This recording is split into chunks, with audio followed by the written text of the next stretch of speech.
दोस्तों नमस्कार। मैं डॉक्टर संदीप कुमार अग्रवाल अपनी बिजनेस स्टैटिस्टिक्स की एमसीक्यू सीरीज़ का पहली सीरीज़ का सेकंड पार्ट लेकर आपके सामने उपस्थित हूँ। हमारी पहली सीरीज़ में हमने 1 से लेके 25 तक क्वेश्चन सॉल्व किए थे और उसी के आगे अब हम 26 से लेकर के 50 तक क्वेश्चन सॉल्व करेंगे। तो अपने काम को शुरू करते हुए आगे बढ़ाते हुए हम आगे बढ़ते हैं और अब हम शुरू करते हैं आगे के 25 क्वेश्चंस जो 26 से 50 तक हैं। तो दोस्तों 26 नंबर क्वेश्चन है, सांख्यिकीय एक कला है। ये सांख्यिकी का ऑप्शन ए सैद्धांतिक पक्ष है, ऑप्शन बी व्यावहारिक पक्ष है, ऑप्शन सी दोनों है, ऑप्शन डी दोनों नहीं है। तो मित्रों यहाँ पर ध्यान दीजिए, सांख्यिकीय एक कला है, ये सांख्यिकी का व्यवहारिक पक्ष है। सांख्यिकी एक विज्ञान है, ये इसका सैद्धांतिक पक्ष है, और सांख्यिकी एक कला है, ये इसका व्यवहारिक पक्ष है। तो इस क्वेश्चन का आंसर होगा option number B. 27 number question में पूछा है, व्यापार में सांख्यिकी का उपयोग किया जाता है। व्यापार में सांख्यिकी का उपयोग किया जाता है, क्यों किया जाता है? ऑप्शन ए वित्तीय परिणामों के तुलनात्मक अध्ययन में, जो भी फाइनेंशियल रिजल्ट होते हैं उनके कंपैरेटिव स्टडी में। ऑप्शन बी किस्म नियंत्रण में, क्वालिटी कंट्रोल में। ऑप्शन सी विपणन नीति निर्धारण में, यानी कि जो आपकी मार्केटिंग पॉलिसीज होती हैं उनको प्रिपेयर करने में। और ऑप्शन डी उपयुक्त सभी। तो यहाँ पर गौर करने वाली बात है कि स्टैटिस्टिक्स जो यूज़ की जाती है वो इन सभी में की जाती है, यानी ऑप्शन नंबर डी इसका सही उत्तर होगा। 28 क्वेश्चन में है, सांख्यिकी के प्रति अविश्वास को दूर किया जा सकता है। सांख्यिकी के प्रति अविश्वास, ये जो डिस्ट्रस्ट ऑफ स्टैटिस्टिक्स है, इसको कैसे दूर किया जा सकता है? तो सांख्यिकी के प्रति अविश्वास को दूर करने के लिए ऑप्शन ए सांख्यिकी के पर्याप्त ज्ञान द्वारा, ऑप्शन बी विश्लेषण की उचित विधि के प्रयोग द्वारा, ऑप्शन सी संबंधित प्रभावों का अध्ययन करके, और ऑप्शन डी उपयुक्त सभी प्रकार से। तो सीधी सी बात है, अविश्वास इसलिए होता है क्योंकि इसमें जब आंकड़ों को सही तरीके से प्रयोग नहीं किया जाता, जब सांख्यिकी का सही ज्ञान नहीं होता, तो इस तरह की दिक्कत आ जाती है। तो ऐसे में ये सभी विधियों को अपनाकर, यानी उपयुक्त सभी प्रकार से इसे जो है दूर किया जा सकता है, यानी कि 28 का ऑप्शन नंबर डी सही जवाब होगा। अब हम आते हैं क्वेश्चन नंबर 29 पर। बीमा कंपनियां सांख्यिकी का उपयोग किस रूप में करती हैं? इंश्योरेंस कंपनीज कैसे यूज करती हैं स्टैटिस्टिक्स को? तो ऑप्शन ए है जीवन सारणियों के रूप में, जीवन सारणी यानी कि आपकी जो वाइटल टेबल्स होती हैं उसके हिसाब से। ऑप्शन बी प्रायिकता सिद्धांत द्वारा, यानी कि प्रोबेबिलिटी थ्योरी के द्वारा। ऑप्शन सी जीवन समंकों द्वारा, यानी कि वाइटल डेटास होते हैं उनके द्वारा। और ऑप्शन डी इनमें से सभी। इसका सबसे बढ़िया जो आंसर होगा वो होगा 29 का इनमें से सभी, क्योंकि बीमा कंपनियां सांख्यिकी का यूज इनमें सभी जो है करती हैं। क्वेश्चन नंबर 30 में आएंगे, सांख्यिकीय अनुसंधान का प्रथम सोपान है।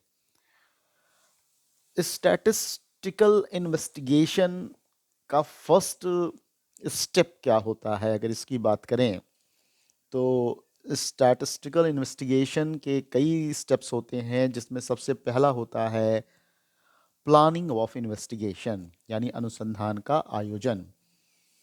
संकलन यानी कलेक्शन, संपादन यानी कि एडिटिंग, और विश्लेषण एवं निर्वचन यानी कि एनालिसिस एंड इंटरप्रिटेशन। देखिए ये चारों होते हैं सांख्यिकीय अनुसंधान के सोपान। लेकिन क्वेश्चन में पूछा गया है प्रथम सोपान यानी फर्स्ट स्टेप क्या है? तो फर्स्ट स्टेप जो है अनुसंधान का आयोजन होता है। इसको अच्छे से समझते चलिए, सांख्यिकीय अनुसंधान क्या होता है।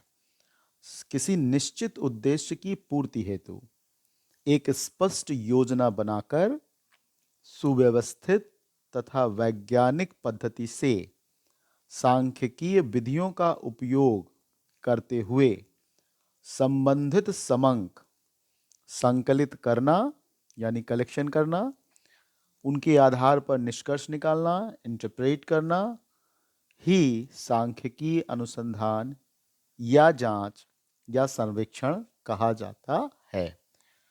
मतलब कि आप ये ध्यान रखिएगा कि चाहे अनुसंधान कहे, चाहे जांच कहे, चाहे सर्वेक्षण यानी सर्वे कहे, एक ही बात है इसमें। और ये सांख्यिकी अनुसंधान में ये तीनों ही चीज़ें एक ही सिनोनिम्स के रूप में यूज की जाती हैं। अब बात करते हैं सांख्यिकी अनुसंधान के प्रमुख चरण, जो कि हमारा क्वेश्चन था। तो देखो, इसमें सबसे पहला चरण है अनुसंधान का आयोजन यानी प्लानिंग ऑफ इन्वेस्टिगेशन। जब हम अनुसंधान का प्लानिंग कर लेते हैं यानी इन्वेस्टिगेशन को प्लान कर लेते हैं, तो फिर हमारा सेकंड स्टेप होता है कलेक्शन ऑफ डेटा। जब हम कलेक्शन ऑफ डेटा कर लेते हैं तो फिर एडिटिंग ऑफ डेटा आता है, जिसको कि हम लोग संपादन कहते हैं।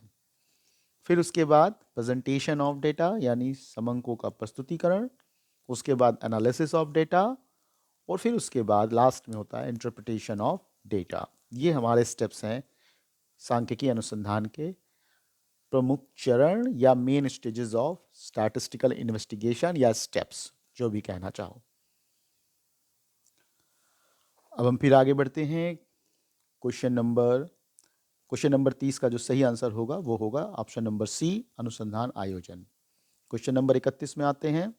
क्वेश्चन नंबर 31 कह रहा है, निम्नलिखित में से जिस पर सांख्यिकी अनुसंधान में विचार किया जाता है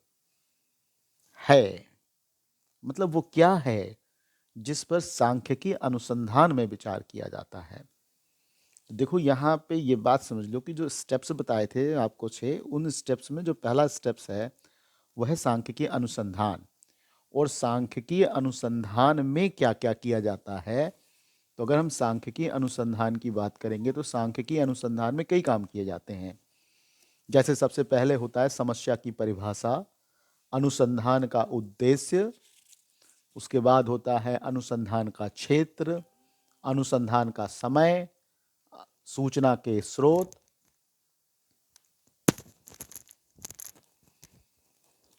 सांख्यिकी अनुसंधान के प्रकार, मापन की इकाई, शुद्धता का स्तर, ऐसी बहुत सारी चीज़ें होती हैं। तो यहाँ पे पूछा है कि सांख्यिकी अनुसंधान में विचार किया जाता है, तो किस पर विचार किया जाता है? मैंने बताया समस्या की परिभाषा होती है, अनुसंधान का उद्देश्य होता है, सूचना के स्रोत होते हैं, यानी ये सभी होते हैं। इसका सही ऑप्शन हो जाएगा ऑप्शन नंबर डी। सवाल नंबर 32 में आते हैं। सवाल नंबर 32 कह रहा है, सांख्यिकीय अन्वेषण के उद्देश्य एवं क्षेत्र निश्चित किए जाते हैं। सांख्यिकीय अन्वेषण यानी कि इन्वेस्टिगेशन, अन्वेषण अनुसंधान एक ही बात है। सांख्यिकी अन्वेषण के उद्देश्य एवं क्षेत्र निश्चित किए जाते हैं। कब किए जाते हैं? तो देखो, मैंने तुमको भी बताया था कि सबसे पहले होता है समस्या की परिभाषा, फिर आता है अनुसंधान का उद्देश्य, फिर होता है सूचना के स्रोत, और फिर जाकर के आपका होता है अनुसंधान का समय और फिर सूचना का स्रोत। ये सूचना का जो स्रोत होता है यही आपका कलेक्शन ऑफ डेटा में आता है। तो इसका मतलब ये हुआ कि जो सांख्यिकी अन्वेषण के उद्देश्य एवं क्षेत्र निश्चित किए जाते हैं, ये इनका जो निश्चयकरण होता है वो आंकड़ों के कलेक्शन यानी संकलन से पहले होता है। तो ये इसका जो सही ऑप्शन होगा 32 का, ऑप्शन नंबर ए इसका सही ऑप्शन होगा। अब हम सवाल नंबर 33 पे आ रहे हैं। क्वेश्चन नंबर 33 कह रहा है, समंक एकत्रित किए जाते हैं। समंक को कौन इकट्ठा करता है? प्रगणक द्वारा, स्वयं के प्रयत्नों से, ऑप्शन नंबर बी पूर्व में संकलित समंकों का उपयोग करके, ऑप्शन नंबर सी दोनों विधियों से, ऑप्शन नंबर डी उपयुक्त में से कोई नहीं। तो देखो, समंक दो तरीके से इकट्ठा होते हैं, या समंक दो तरह के होते हैं। एक होता है प्राइमरी डेटा यानी कि प्राथमिक समंक, और एक होता है द्वितीयक समंक यानी कि सेकेंडरी डाटा। प्राइमरी डाटा वो डाटा होता है जिसे अनुसंधानकर्ता प्रगणक के द्वारा, यानी कि जो इन्वेस्टिगेटर होता है वो एन्यूमरेटर के द्वारा खुद इकट्ठा करवाता है, यानी कि एन्यूमरेटर और अनुसंधानकर्ता मिल करके इसे खुद इकट्ठा करते हैं जा जाके सबके पास। जबकि सेकेंडरी डेटा वो डेटा होता है जो पहले किसी ने इकट्ठा किया था और वो अब पब्लिश हो चुके हैं। तो जो पब्लिश हो चुके हैं, यानी जो अब किसी के भी यूज़ के लिए अवेलेबल हैं, उन डेटास को हम सेकेंडरी डेटा कहते हैं। तो प्रगणक स्वयं भी डाटा इकट्ठा कर सकता है, पूर्व में संकलित यानी प्री कलेक्टेड जो आपके डेटा होते हैं उनको भी यूज किया जाता है, और दोनों विधियों से भी हो सकता है। तो इसका मतलब इसका जो सही उत्तर होगा, ये ए और बी दोनों ही सही है, इसलिए इसका जो सही उत्तर लगाया जाएगा वो लगाया जाएगा ऑप्शन नंबर सी, दोनों विधियों से। अब क्वेश्चन नंबर 34 पे आते हैं। प्राथमिक समंक वे हैं जो, अब प्राथमिक समंक वे हैं जो, ऑप्शन नंबर ए अनुसंधानकर्ता द्वारा प्रथम बार इकट्ठा किए जाते हैं। ऑप्शन नंबर बी संग्रहकर्ता द्वारा पूर्व में एकत्र समंक प्रयुक्त किए जाते हैं। ऑप्शन नंबर सी उपयुक्त दोनों प्राथमिक समंक हैं। ऑप्शन नंबर डी उपयुक्त से भिन्न। अब देखो गौर करो, अनुसंधान द्वारा प्रथम बार इकट्ठा किए जाते हैं वो प्राइमरी डेटा होते हैं, जो पहले से इकट्ठा होते हैं वो सेकेंडरी डेटा होते हैं, इसलिए बी ऑप्शन होगा नहीं। दोनों प्राथमिक समंक हैं, सी ऑप्शन भी गलत है, और डी ऑप्शन तो होगा ही नहीं।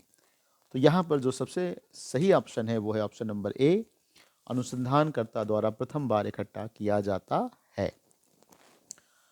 अब 35वें क्वेश्चन 35 पे आते हैं। द्वितीयक समंक अनुसंधानकर्ता को सदैव उपयोग में लेना चाहिए, कभी उपयोग में नहीं लेना चाहिए, समुचित जांच के बाद उपयोग में लेना चाहिए, प्रकाशित हो तो ही उपयोग में लेना चाहिए। तो यहाँ पर जो गौर करने वाली बात है वो ये है कि जो सेकेंडरी डेटा होता है हमेशा लेना चाहिए, ये भी सही नहीं है, कभी नहीं लेना चाहिए, ये भी सही नहीं है, और प्रकाशित हो तो ही उपयोग में लेना चाहिए, ये भी उतना सही नहीं है। जो सबसे सही है इसके अंदर वो क्या है, वो है आपका कि समुचित जांच के बाद उपयोग में लेना चाहिए। तो इसका सही उत्तर होगा 35 का सी, समुचित जांच के बाद उपयोग में लेना चाहिए।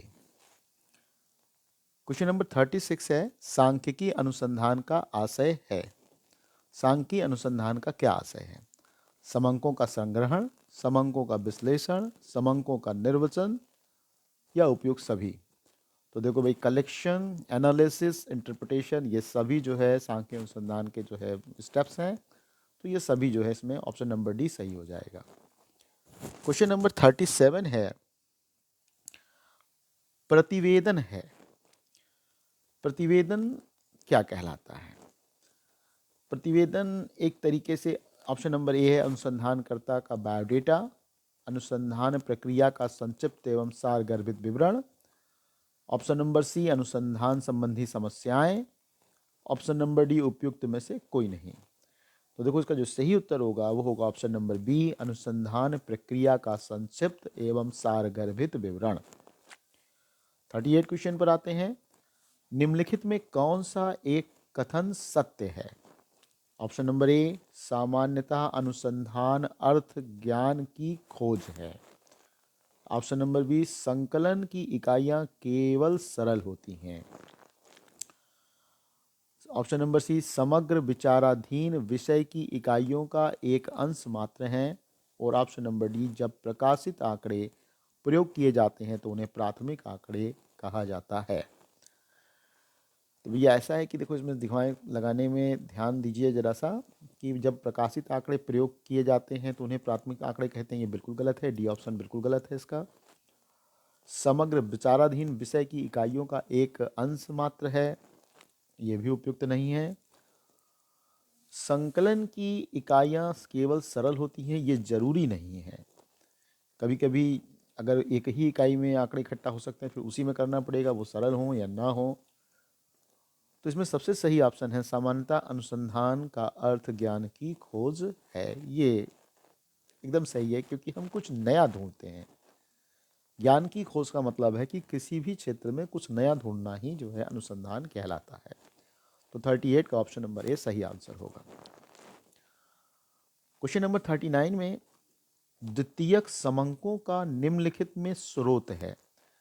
अब आपके पास ये 4 ऑप्शन है, इसमें बताना है कि कौन सा द्वितीयक समंकों का स्रोत है। तो पहला है सीबीआई की गुप्त सूचना, दूसरा है एक कंपनी द्वारा सर्वेक्षण में एकत्र समंक, तीसरा है भारतीय सांख्यिकी विभाग द्वारा प्रकाशित विवरण, और चौथा है उपयुक्त में से कोई नहीं।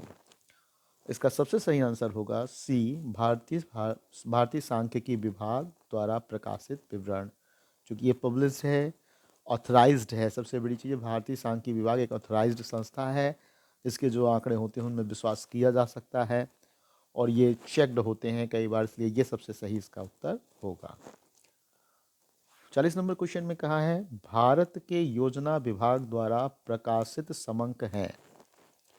भारत के योजना विभाग द्वारा प्रकाशित समंक यानी कि प्लानिंग डिपार्टमेंट के द्वारा अगर कोई प्रकाशित समंक है तो वो क्या कहलाएगा।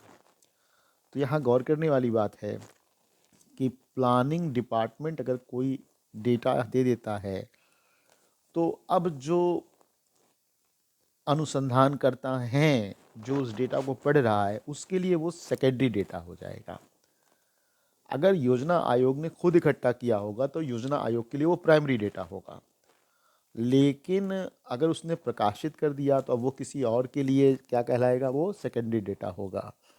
तो अगर इस पॉइंट ऑफ व्यू से देखें कि भारत के योजना विभाग द्वारा प्रकाशित समंक है तो उस समंक को जब कोई दूसरा यूज करेगा तो फिर वो द्वितीयक समंक यानी कि सेकेंडरी डेटा माना जाएगा। तो इसलिए 40 का जो सही आंसर होगा वो होगा ऑप्शन नंबर बी। अब क्वेश्चन नंबर 41 पे आते हैं। क्वेश्चन नंबर 41 कह रहा है प्राथमिक समंक एकत्र करने की विधि है। ऑप्शन नंबर 1 रिजर्व बैंक के प्रकाशन, वर्ल्ड बैंक के प्रकाशन, प्रत्यक्ष मौखिक अनुसंधान, और लास्ट में है उपयुक्त में से कोई नहीं। तो देखो भैया, ऐसा है जब हम प्राइमरी डेटा को एकत्र मतलब कलेक्शन ऑफ प्राइमरी डेटा जब हम पढ़ते हैं तो उसमें जो है रिजर्व बैंक का प्रकाशन ये सेकेंडरी डेटा हो गया, वर्ल्ड बैंक का प्रकाशन ये सेकेंडरी डेटा हो गया, लेकिन प्रत्यक्ष मौखिक अनुसंधान ये जो आपका डायरेक्ट ओरल इन्वेस्टिगेशन होता है ये आपका प्राइमरी डेटा इकट्ठा करने का बढ़िया स्रोत होता है। तो ऑप्शन नंबर सी इसका सही ऑप्शन होगा। 42 क्वेश्चन में है अनुसंधानकर्ता अनुसंधान के संबंध में नवीनतम आंकड़े एकत्र करता है, ये कहलाते हैं। तो इसमें ऑप्शन है अनुसंधानकर्ता अनुसंधान के संबंध में नवीनतम आंकड़े इकट्ठा करता है। ध्यान रखना ये नए आंकड़े इकट्ठा कर रहा है। तो नए आंकड़े जब इकट्ठा होते हैं तो उनको हम प्राथमिक समंक कहते हैं। तो इसका जो सही ऑप्शन होगा ऑप्शन नंबर बी प्राथमिक समंक। क्वेश्चन नंबर 43 प्रश्नावली में प्रश्न का कौन सा गुण नहीं होना चाहिए। तो प्रश्नावली में प्रश्न का कौन सा गुण नहीं होना चाहिए, इसमें ऑप्शन ए है सरलता, ऑप्शन बी है व्यक्तिगत, ऑप्शन सी है स्पष्टता और ऑप्शन डी है उचित क्रम। यहाँ गौर करिए कौन सा गुण नहीं होना चाहिए पूछा है, कौन सा गुण होना चाहिए नहीं पूछा है, बल्कि कौन सा गुण नहीं होना चाहिए। तो सरल होनी चाहिए, स्पष्ट होनी चाहिए और उचित क्रम में भी होनी चाहिए।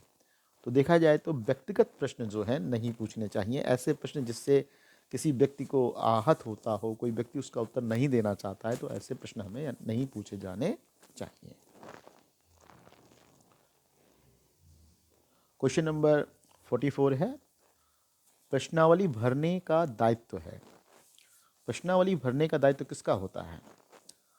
तो देखिए प्रश्नावली जो होती है उस प्रश्नावली को भरने का जो दायित्व होता है वो आपका सूचक का होता है।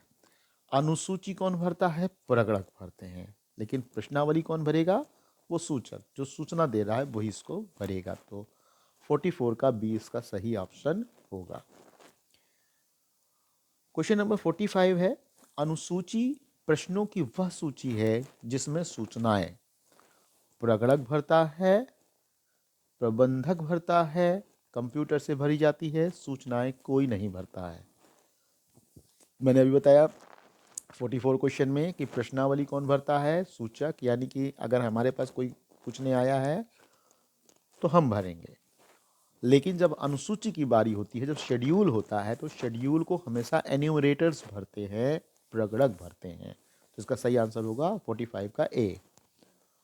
46 प्रश्नावली द्वारा सूचना संकलन में, प्रश्नावली द्वारा सूचना संकलन में ए अनुसंधानकर्ता का सूचक से व्यक्तिगत संपर्क होता है, अनुसंधानकर्ता का सूचक से व्यक्तिगत संपर्क नहीं होता है, दोनों में औपचारिक रिश्ता बन जाता है, और उपयुक्त में से कोई नहीं। प्रश्नावली द्वारा सूचना संकलन में प्रश्नावली जिसको कि सूचक स्वयं भरता है, जब सूचक स्वयं भरता है तो सीधी सी बात है कि अनुसंधानकर्ता का सूचक से व्यक्तिगत संपर्क हो ही नहीं पाएगा, क्योंकि अनुसंधानकर्ता उसके पास जाता नहीं है। वो तो प्रश्नों का एक समूह होता है जो उनके पास चला जाता है, वो भर के भेज देते हैं आपके पास। तो इसमें अनुसंधानकर्ता का व्यक्तिगत संपर्क होता नहीं है, इसलिए जो है ऐसा कोई रिश्ता उस्ता बनने की आवश्यकता नहीं है इसके अंदर। तो 46 का बी ऑप्शन सही होगा कि दोनों में व्यक्तिगत संपर्क नहीं होता है। क्वेश्चन 47 है प्राथमिक समंक जो सावधानी से एकत्र किए जाए होते हैं। प्राइमरी डेटा जो कलेक्ट करते समय काफ़ी सावधानी बरती जाए, काफ़ी अटेंशन रखा जाए, तो ऐसे को क्या कहा जाता है? पूर्णतः विश्वसनीय, अविश्वसनीय, कम विश्वसनीय, बेकार होते हैं। तो जैसा इसके बात ही से समझ में आ रहा है कि सावधानी से इकट्ठा किया जाए, और जब कोई चीज़ सावधानी से इकट्ठा किया जाता है तो उसमें जो एरर्स होने की संभावना होती हैं वो बहुत कम होती हैं, और माइनर एरर अगर रहते हैं तो उसकी कोई वैल्यू नहीं रहती है, इसलिए इसको कहा जाएगा पूर्णतः विश्वसनीय, यानी कि 47 का ए ऑप्शन सही होगा। क्वेश्चन नंबर 48 है परिमित समग्र होने पर समंक संकलन की उचित विधि है। अब परिमित समग्र होने, समग्र का मतलब होता है बहुत बड़ा यूनिवर्स, यूनिवर्स का मतलब समूह, जहाँ से आपको आंकड़े इकट्ठे करने हैं। जैसे अगर आपको आम के पेड़ों के बारे में आंकड़े इकट्ठा करना है तो जितने भी आम के पेड़ हैं वो सब आपके समग्र हो जाएंगे। महिलाओं के बारे में इकट्ठा करना है तो सारी महिलाएं समग्र हो जाएंगी। तो यहाँ पर पूछा है परिमित समग्र होने पर समंक संकलन की उचित विधि है। तो इसके लिए ऑप्शन है अनुसूची द्वारा, प्रत्यक्ष व्यक्तिगत अनुसंधान द्वारा, अप्रत्यक्ष मौखिक अनुसंधान द्वारा, और प्रश्नावली द्वारा। तो इसका जो सही ऑप्शन होगा वो होगा ऑप्शन नंबर बी, प्रत्यक्ष व्यक्तिगत अनुसंधान। जब पता है कि जब सिलेक्टेड लोग रहते हैं उनको अगर पूछना है तो फिर ये ज़्यादा अच्छा होता है। क्वेश्चन नंबर 49 अनुसूचियों से संकलित सूचनाएं, अनुसूचियों से संकलित सूचनाएं प्रश्नावली की अपेक्षा शेड्यूल और क्वेश्चनायर ये दोनों ही प्राइमरी डेटा इकट्ठा करने के काम आते हैं। लेकिन इन्होंने पूछा है कि अगर शेड्यूल से हम सूचनाएं लेते हैं क्वेश्चनायर की जगह पर तो वो क्या होंगे? ए अधिक विश्वसनीय होती हैं, बी कम विश्वसनीय होती हैं, सी कोई अंतर नहीं है, डी इनमें से कोई नहीं। तो यहाँ गौर करने वाली बात है कि जब भी हम अनुसूचियों से संकलित सूचनाएं प्रश्नावली की अपेक्षा करते हैं तो ऐसी कंडीशन में ये सूचनाएं अधिक विश्वसनीय होती हैं। क्यों? क्योंकि जब प्रश्नावली भरी जाती है तो केवल और केवल सूचना देने वाला वहाँ पर होता है, लेकिन जब अनुसूचियाँ भरी जाती हैं तो सूचना देने वाला और सूचना को इकट्ठा करने वाला यानी कि उसको लिखने वाले दोनों वहाँ पर उपस्थित होते हैं, तो इसलिए वो ज़्यादा विश्वसनीय होती हैं। और लास्ट क्वेश्चन में हम आ गए। आज का लास्ट क्वेश्चन है प्राथमिक समंकों का संकलन किया जाता है। प्राथमिक समंकों का संकलन किया जाता है, कौन करता है? ए प्रतिनिधि संस्थाओं द्वारा, बी स्वयं अनुसंधानकर्ता द्वारा, सी प्रबंधकों द्वारा, और डी इनमें से कोई नहीं। तो 50 क्वेश्चन का जो आंसर होगा वो आंसर होगा ऑप्शन नंबर बी, क्योंकि प्राथमिक समंक को स्वयं इन्वेस्टिगेटर्स यानी अनुसंधानकर्ता द्वारा ही इकट्ठा किया जाता है। तो मित्रों ये आज फर्स्ट सीरीज का सेकंड पार्ट था जिसमें 26 से लेकर 50 क्वेश्चन तक कंप्लीट किए गए हैं। ये क्वेश्चंस पब्लिश्ड मटेरियल से लिए गए हैं, इसमें कोई व्यक्तिगत नहीं है मेरा उसमें योगदान। और ये केवल और केवल छात्रों के हित को ध्यान में रखकर बनाया गया है ताकि आपको कुछ महत्वपूर्ण प्रश्नों की जानकारी मिल सके। ये आज की सीरीज़ का जो है ये दोनों पार्ट कंप्लीट हो गया। ये इंट्रोडक्शन ऑफ स्टैटिस्टिक्स से रिलेटेड था। अब हम इसका जो अगला पार्ट होगा वो हम बहुत जल्दी लेकर आएंगे। तो तब तक के लिए नमस्कार।